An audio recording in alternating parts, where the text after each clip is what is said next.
नमस्कार दोस्तों, मैं Sumant Kumar Rai Bhaskar study YouTube channel पर आपका स्वागत करता हूं। तो आइए आज हम भूगोल के सबसे महत्वपूर्ण लेसन पढ़ेंगे जिसका नाम ब्रह्मांड है। तो आइए हम स्टार्ट करेंगे। सबसे पहले परिभाषा से स्टार्ट करेंगे, तो धीरे धीरे इसको आगे हम जानेंगे ब्रह्मांड के बारे में। तो आइए हम स्टार्ट करते हैं। ब्रह्मांड है क्या? तो ब्रह्मांड जो है बहुत सारी गैलेक्सियों का समूह है। सपोज ये ब्रह्मांड है तो इसमें बहुत सारी गैलेक्सियां हैं और उन गैलेक्सियों की संख्या कितनी है? एटलीस्ट 100 अरब गैलेक्सियां हैं। कितनी गैलेक्सियां हैं? 100 अरब। दोस्तों, ब्रह्मांड में 100 अरब गैलेक्सियां हैं।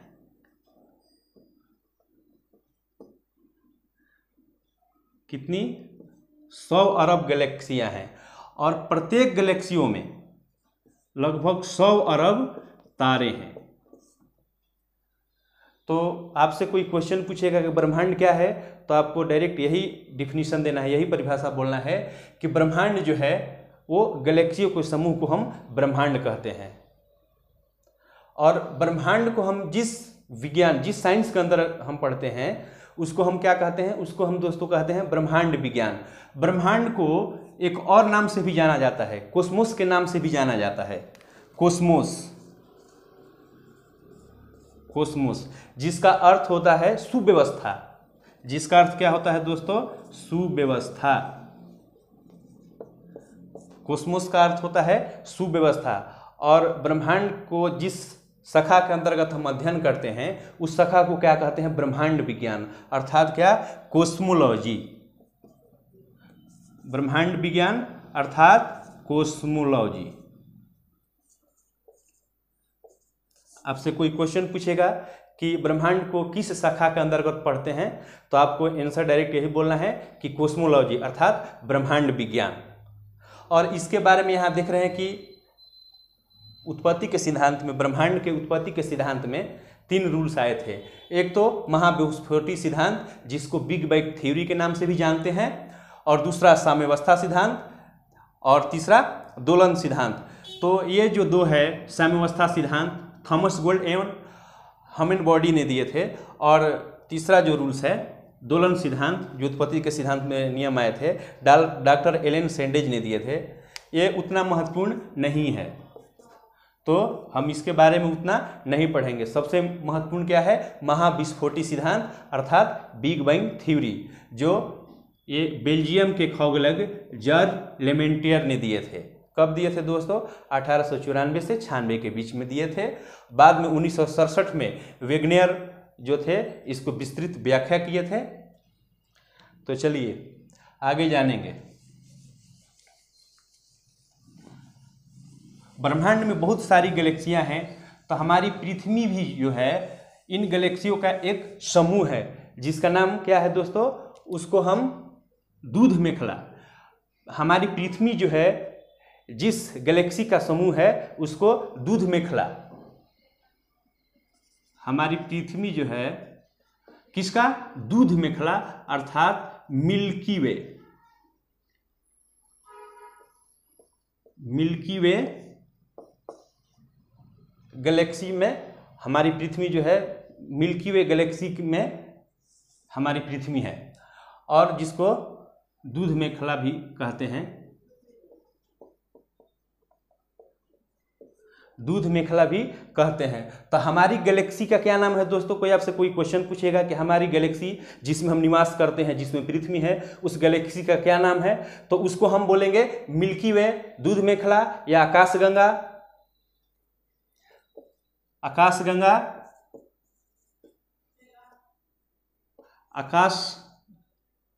आकाशगंगा भी बोला जाता है।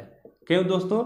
इसलिए क्योंकि ये पृथ्वी से ऊपर देखने पर ये हमारी जो नदी है वो गंगा नदी, उसके सदृश ये दिखता है। हमारी मिल्की वे जो है वो हमारी नदी जो है, हमारी जो नदी है गंगा नदी, उसके सदृश दिखता है। इसलिए इसको आकाशगंगा के नाम से भी जाना जाता है। और हमारी गैलेक्सी का क्या नाम है? मिल्की वे अर्थात दूध मेखला। तो हमारी गैलेक्सियों को सबसे पहले किसने देखा था?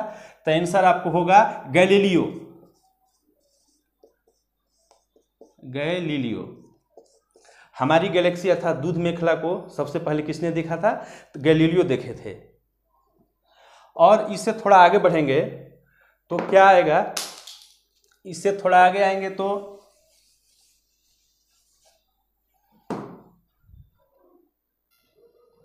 एक यहाँ बात जानेंगे दोस्तों, ये जानेंगे कि ब्रह्मांड जो है गैलेक्सियों का समूह है, ये हम जान गए। और एक इससे अलग एक और चीज़ सुपर क्लस्टर के बारे में हमको समझना होगा। सुपर क्लस्टर जो है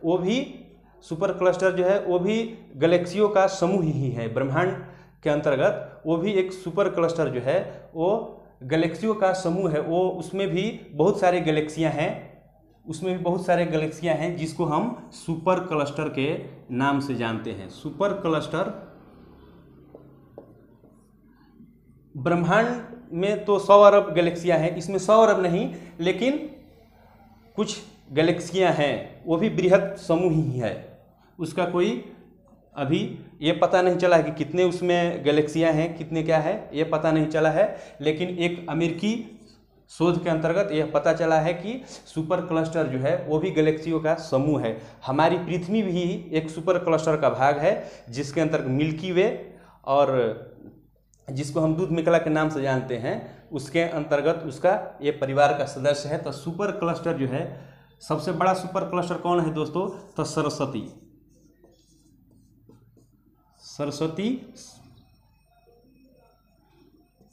जो है वो सबसे बड़ा सुपर क्लस्टर है। और हमारी जो पृथ्वी है किस सुपर क्लस्टर का भाग है, किस सुपर क्लस्टर का परिवार है?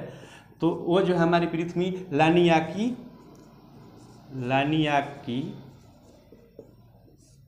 लानियाकी सुपर क्लस्टर का भाग है दोस्तों। कोई आपसे पूछेगा कि हमारी पृथ्वी किस सुपर क्लस्टर का भाग है, तो आपको आंसर लानियाकी देना होगा। अगर आपसे पूछेगा कि किस गैलेक्सी का समूह है, तो आपको मिल्की वे अर्थात दूध मेखला आंसर देना होगा। और आप जानते ही हैं कि हमारी गैलेक्सियों को मैं पहले बोल चुका हूं कि हमारी गैलेक्सी को सबसे पहले गैलीलियो साहब ने देखे थे, गैलीलियो ने बताए थे। और हमारी गैलेक्सी जो है दूध मेखला, इसकी आकृति कैसा है कोई आपसे पूछेगा, तो वो आंसर होगा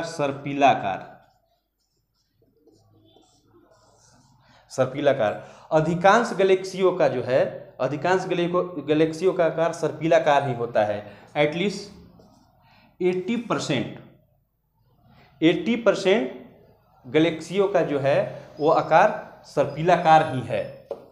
और यहाँ हम एक बात जान लेंगे तारों के विषय में। तारामंडल क्या है? तारामंडल जो है दोस्तों, तारामंडल वो तारों का समूह है। तारों का समूह को हम तारामंडल कहते हैं, अर्थात तारों का समूह, एक ग्रुप ऑफ स्टार, तारामंडल। तो तारों का समूह को हम तारामंडल कहते हैं। अब तक ज्ञात कितने तारामंडल है? तो 89 तारामंडल अब तक ज्ञात हो चुके हैं। और सबसे बड़ा, आपसे कोई पूछेगा कि सबसे बड़ा तारामंडल कौन है, तो आपको आंसर होगा हाइड्रा। हाइड्रा जो है वह सबसे बड़ा तारामंडल है दोस्तों। अर्थात तारामंडल तारों का समूह है। कितने तारे हैं, तारामंडलों की संख्या कितनी है? तो 89 तारामंडलों की संख्या है। और सबसे बड़ा तारामंडल कौन है? तो वो आपको आंसर हो जाएगा हाइड्रा, अर्थात हाइड्रा सबसे बड़ा तारामंडल है। तो दोस्तों तारों का जीवन चक्र हम देखेंगे कि तारों का निर्माण कैसे होता है और इनमें ऊर्जा का मुख्य स्रोत क्या है।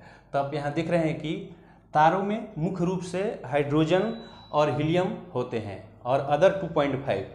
हाइड्रोजन का प्रतिशत कितना होता है? 70% और हीलियम का 28% और अदर गैसों का जो है वो 2.5% होता है।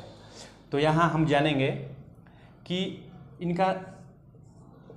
इनके अंतर्गत जो है ऊर्जा कहाँ से आती है।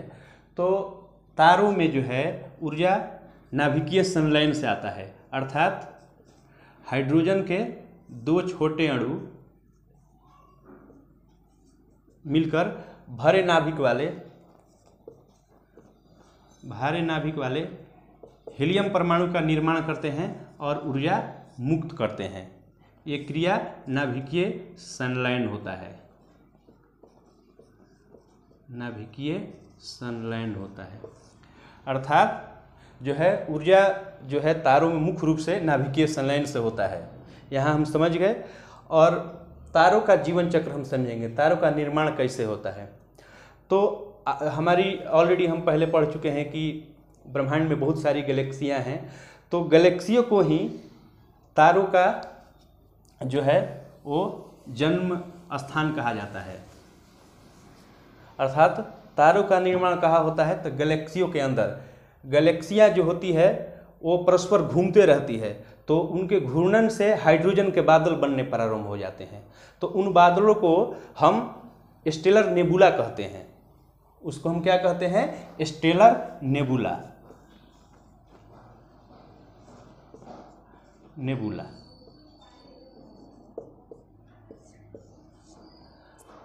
आकाशगंगाओं के घूर्णन से हाइड्रोजन के बादल बनते हैं, जिसको स्टेलर नेबुला कहते हैं। और ये जो होते हैं ये गुरुत्वाकर्षण के प्रभाव से सिकुड़ने लगते हैं, और सिकुड़ने से एक छोटा तारे का निर्माण होता है, जिसको हम प्रोटोस्टार कहते हैं। अर्थात जन्म की प्रारंभिक प्रक्रिया, तारों का जन्म की प्रारंभिक प्रक्रिया यही है।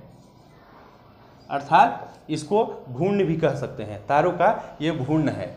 इसके बाद ये बहुत तेज़ी से घूमते हैं, घूमते घूमते इनमें एक बहुत बड़ा विस्फोट होता है, और विस्फोट होने के बाद ये 3 तरह का तारों का निर्माण करते हैं। एक सूर्य के समान तारे, एक बहुत बड़े तारे, और एक रक्त दानव तारे।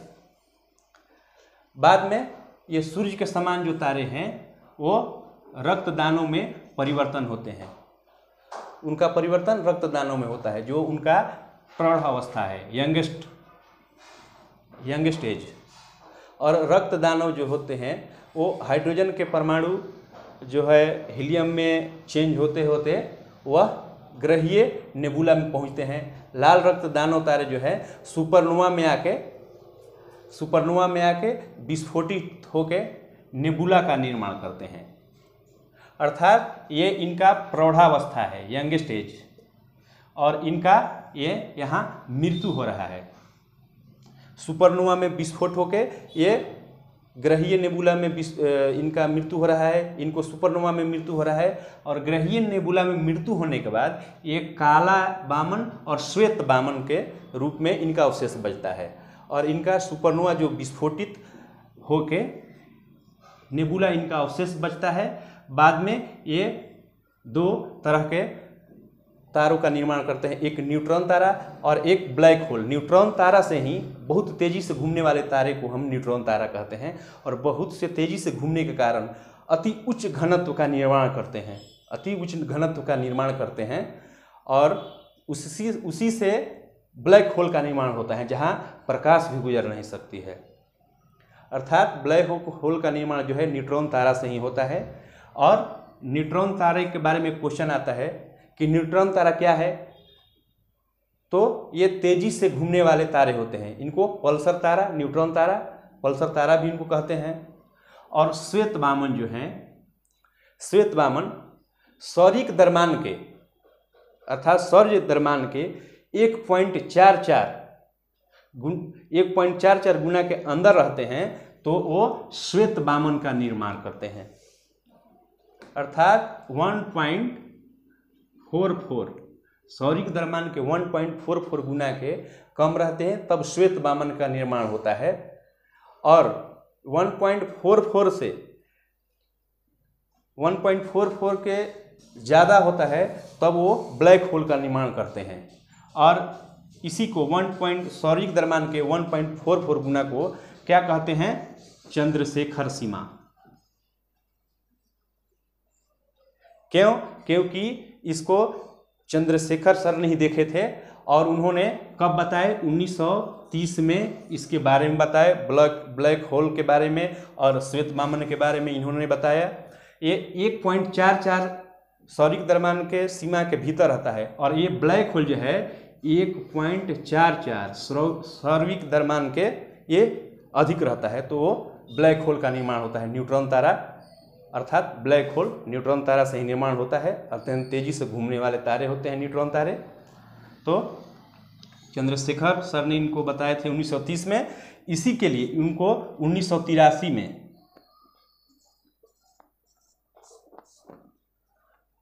इस चंद्रशेखर सीमा की खोज के लिए इनको 1983 में एस्ट्रोनॉमिकल यानी खगोल भौतिकी का 1983 में उनको नोबेल पुरस्कार मिला था। कब मिला था दोस्तों? 1983 में। ठीक है, आपसे कोई क्वेश्चन पूछेगा कि चंद्रशेखर को कब नोबेल पुरस्कार मिला, तो आपको आंसर हो जाएगा 1983 में खगोल भौतिकी के लिए। ठीक है, खगोल भौतिकी के लिए यहाँ हम लिख देते हैं, आपको याद रहेगा खगोल भौतिकी के लिए।